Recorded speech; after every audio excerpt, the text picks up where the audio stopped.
आसाराम बापू यांच्या दर्शनासाठी त्यांचे भाविक माधवबाग येथे मोठ्या प्रमाणात येत असल्याचे पाहावयास मिळत आहे। सध्या कैदेत असलेले आसाराम बापू खालापूर तालुक्यातील आयुर्वेदिक केंद्र माधवबाग येथे उपचार घेण्यासाठी आले आहेत।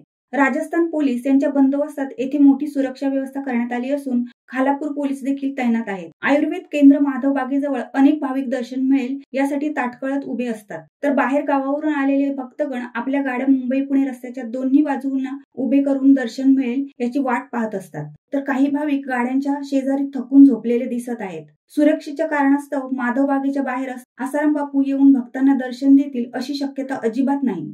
येथील दोन्ही बाजूचे रस्ते वळणदार असून धोकादायक आहेत याची भीती वाटत आहे, त्यामुळे स्थानिक पोलिसांवर ताण येत असेल असे वाटते। शिवसत्ता टाइम्ससाठी अर्जुन कदम, चौक। दे धडक बेधडक वृत्त देणाऱ्या आपल्या शिवसत्ता टाइम्स न्यूज चॅनलला लाल बटन दाबून सबस्क्राईब करा आणि बेल आयकॉनला क्लिक करायला विसरू नका।